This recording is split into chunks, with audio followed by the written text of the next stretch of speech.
Ja, dis nie heeltemal die tipe ding wat ek doen nie. Ek het nie enige literaire agtergrond en sulke goed nie. Ek het vir Frans my gevra, gesê ek kan nou maar net met hom kom gesels. Frans was 'n vriend van my.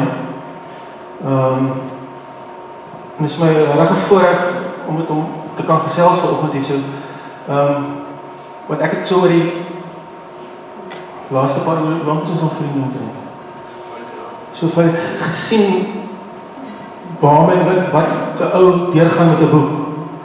Ek dink met julle kom hier in en koop 'n boek en alles lyk so mooi en maklik en dit lees lekker.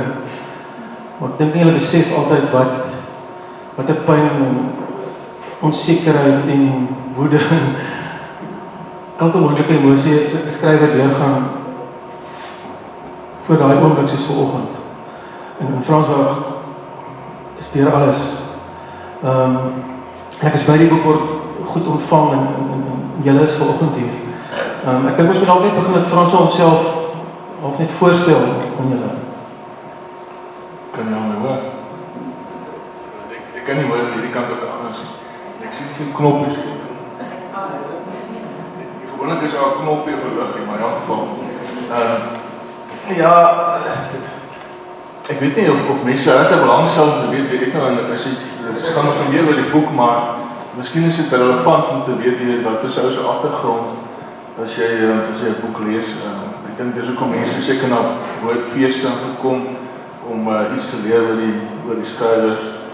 Dit is hoekom ek het in elk geval dit weet om 'n bietjie meer persoonlike idee te kry van die skrywer.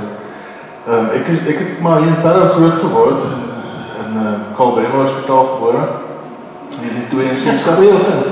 Ek is 'n geskiedkundige hoor. Ek kan begin by 52 toe die eerste versterking gekom het. Maar ons los maar daai deel uit.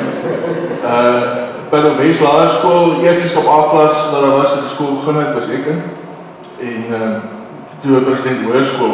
My ouers se huis was presies in die middel tussen twee skole. So dit was die naaste skole wat ek na toe kon gaan en my broer en suster was ook daar. En van kleins af het ek belang gestel in geskiedenis en in stories. Stories is eintlik maar waaroor dit gaan. Het iemand vir jou stories vertel? Ja. Wie? Ja, my ma se pa, soos die Engelse sou sê, jou maternal grandfather, was 'n storieverteller. Hy was 'n makelaar, so die mense wat daai ouens ken sal verstaan wat ek bedoel. As jy kom kuier daar by hulle het in Bloedsoil gewoon, net so diskant Koekenaap en dan kry jy Vredendal en daai plekke. En skoolvakansies het ons maar gewoonlik so te gegaan en ons het maar daar in die veld gespeel. Want ek en my broer het altyd 'n hele plastieksak vol boeke oor die tweedehandse boekwinkel, mense mos nie meer deesdae in kry nie. Ingeruil elke Vrydag. En dan is ons so toe gaan lees ons daai boeke al klaar op pad tussen die Kaap en Is dit Afrikaanse boeke wat is dit? Afrikaanse boeke, ja, 'n verskeidenheid. Maar ons het nog baie comics gelees. Die Amerikaanse comics wat wil lees van almal flieks maak, Superman, Batman en die DC comics en kry Marvel en elke ander storie daai. Wat ek eintlik wil sê is ons het altyd baie gelees. My pa het by die boekdrukkery gewerk in L64, nasionale boekhandel. En dan het hy baie keer boeke huis toe gebring wat nou een of ander fout was wat uitgegooi het. En daar in die gang wat na die slaapkamer sou gaan, ons het dit in die gangkas. In die gangkas, hy was altyd well-stocked geweest. Daar was altyd baie boeke. Karl Kielblok, Mikro, alle Afrikaanse skrywers wat ons as kinders kon geniet, was daar gewees. Ja, Frits Heelman natuurlik ook. Soos jy dink aan sou wat onlangs oorlede is. Ek wil net sê dat as ons daar by my oupa laat gekom het, dan oupa al het die idee gehad van as jy aandag vra mos jy uit oor die familie. En dan begin oupa al wat stories vertel. En dan sê dan mamma luister, dis so elke dag gegaan. En daai dae was daar nog 'n buite toilet gewees en lanterne. Nou het nie eens elektrisiteit gehad. Tot ek op universiteit was, het hulle eers elektrisiteit gehad en nooit 'n binne toilet gehad. Hulle het dit eers in die ouer huis van ervaar. Arme mense gewees, my ma was 10 kinders, my pa was ook 10 kinders. So dink maar net my skoolpa se gesig gelyk toe hy hoor hoeveel tas hulle betaal. Ja. Van het jy jou liefde oupa geluister, gelees, het jy toe al begin droom om 'n skrywer te word? Nee, glad nie. Niks. Soos jy ook sê, jy nooit gedink jy sal skryf nie. Maar jy was nie slim daai tyd skool, jy het goed gedoen. Ja, ek het 8 middel matriek gehad, maar ek weet nie wat veel beteken nie. Ek het nie wiskunde gehad, die anders sou ek nie gemaak het. Ek is baie sleg met syfers. En weet jy gaan studeer? Ja, ek het hierna toe gekom, ek was lank hier gewees. Daai dae was het jou studentennorm begin met die jaartal wat die eerste jaar was, so myne het met 8-0 begin, 1980. En toe ek my doktorsgraad gedoen het, 2003 daarom, toe vra die een meisie in die biblioteek van eendag, hy het nie al iets intussen deur gekom. Probeer nog steeds. Ja. En wat het jy doktorsgraad in geskiedenis gedoen? Ek het in kultuurgeskiedenis. Jaco wat daarvoor het saam met die staatsargief gewerk later en hy het eendag vir my gesê, hy sy vorige toesighouer Matilda Bridden ontmoet, professor vandag, en sy het hom gesê dat die kultuurgeskiedenisdepartement miskien sal toemaak omdat hulle so min studente het, en toe sê ek maar kom ons weer skryf. En toe my idee was gewees om te skryf oor die kunswerke wat so vernielend tot diep gaan en weggeberg word in ons kunsgalerije. Maar toe ek daar sit, sien ek daar so 'n paar vaktydskrifte met Theo Hannibal se prente op die voorblaai. En ek haal van die rak af en toe ek instap na toe die vraag is dit kultuurgeskiedenis? Want ek het geskiedenis gestudeer, nie kultuurgeskiedenis.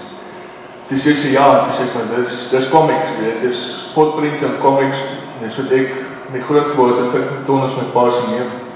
En Jessie Boonzaai was my ma se kant familie die Walds. So ek kon nie en ek kan as ek kon nie. En ek en my broer het ook baie geteken en geskilder later. Ek het na my 100ste skildery gekoop en besluit ek gaan skryf. Nee, dan eintlik dit is 'n kwessie van toe ek by die staatsargief was, het ek 'n departement eintlik soort van begin wat bemarking gedoen het. Die outreach department, dis ons waarvan hulle praat in die staat. En een van die goed wat ek moes doen was om artikels te skryf oor argiewe, maar ek meen dis moeilik, want vir watter tydskrifte gaan mens nou daaroor skryf, en as jy een gedoen het, gaan hulle nie weer vra nie. So jy moet begin kreatief raak, en toe het ek al meer begin skryf, en ek doen dit al vir 10 jaar, van die Hollander, die so wat julle sal ken, die omgeving skryf ek al 10 jaar, van hulle begin af. Jy is van 'n kompulsiewe skrywer, want in die oggend as ek aanjaag, is daar altyd so 'n wonderlike e-pos van François wat omtrent op 5:34 in die oggend gestuur is, en dat ek klaar die koerant gelees en die mening uitgespreek oor min of meer alles, van Zuma tot die Stormers, so nuwe slotpaal. Wat wonderlik is. Maar in elk geval, toe jy toe jy doktorsgraad gehaal, en toe jy vir 'n ruk onderwys gegee. En watter tyd is jy toe weermag toe wat uitkom met die boek gaan oor die weermag uitvaar? Ja, ek het in 1985 my onderwysdiploma gekry, en so 86 was ek oudsoring toe, soos alle onderwys studente is ons maar oudsoring toe vir die offisierskursus. En wat daar alles verkeerd gegaan het, is in die boek. Okay, maar toe en terwyl jy was jy is nou grens tot Omega, en jy sê vir mense, die Omega kom van die Omega basis af, waar die Boesman basis was, bo, in Namibia, en hy was onderwys vir dit.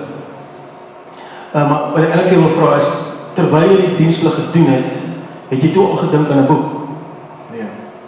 Ek het al baie keer gedink, dit sou goed gewees het as ek toe al geskryf, want ek het so baie ledige ure daar gehad.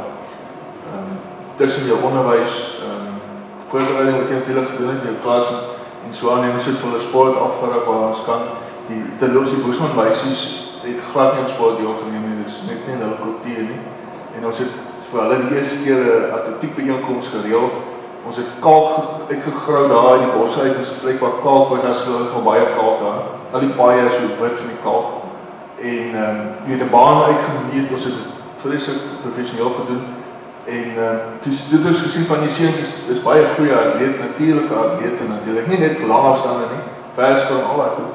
Maar die meisies het net gesê hulle gaan nie deel nie. Toe is eendag het ons 'n hokkiewedstryd gereël met die meisies en hulle was op doodgeslaan. Toe so toe kom al hulle aggressie uit.